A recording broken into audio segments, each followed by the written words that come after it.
के पुरा नारद शापेन ब्रक्षितो प्रापितो मदात् नलकुबरमणि ग्रीवा विख्यातो श्रेयान्वितो।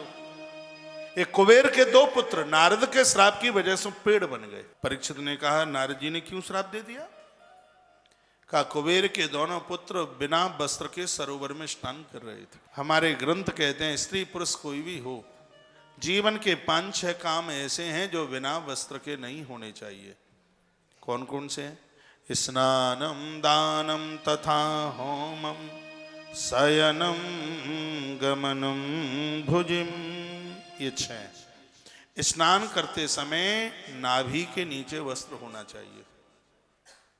हमारे तो ग्रंथों में लिखा है कि नारी को और साधु को वस्त्र पहन के ही स्नान करना चाहिए, और सार्वजनिक जगहों पर तो ये गलती करे ही नहीं कभी। वेद पुराणों की मर्यादा का खंडन ना हो।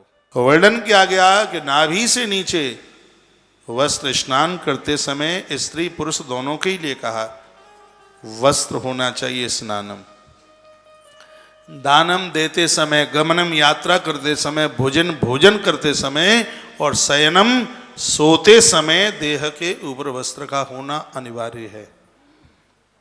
यदि इस मर्यादा का उल्लंघन किया तो कृत पाप भवेत। ये नहीं कि बाथरूम में हमें कोई नहीं देख रहा है, जघन्य अपराध हो जाएगा बिना वस्त्र के स्नान करने पर।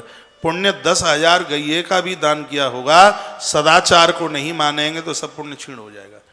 इतना पूजा पाठ करते हैं, दिन से लेकर के रात्रि तक लगे रहते हैं, इतना सुबह से लेकर रात्रि तक भजन किया जाता है, इतने भजन के मारे तो सिंहासन हिल जाए, लेकिन क्यों नहीं हिल पाता? गलतियां भी तो दिन भर में बहुत कर देते हैं, लेकिन वो प्लस माइनस होता रहता है। इतनी गलतियां त्रुटियां करते हैं कि दिन में किया गया पूजा, वो जितना भी वो पुण्य कमाते हैं तो वो सब वहां माइनस होता ही होता जाता है। बातें तो छोटी छोटी हैं, लेकिन ध्यान रखने की ज्यादा बात है। स्नान करते समय देह पर वस्त्र होना ही चाहिए, सोते समय देह पर वस्त्र होना चाहिए। भूल करके भी बिना वस्त्र के पानी भी न पिए। देह पर वस्त्र हो तब ही भोजन करें। एक अचला नीचे लगा हुआ हो, एक अचला ऊपर डला हो, तभी प्रसाद, तभी भोजन ले।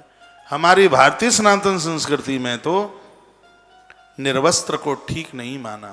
तो ये बिना कपड़ों के स्नान कर रहे थे जलाशय में, पवित्र जलाशय। इतने में नारद आ गए। नारद जी ने देखा, उनका ये दूर तो कहीं के हो, पैसे वाले बाप के बेटे बनने का इतना गुमान है तुम्हें? तुम ये सोचते हो कि तुम्हारा बाप कुबेर धन का अधिपति है इसलिए गलती कर रहे हो?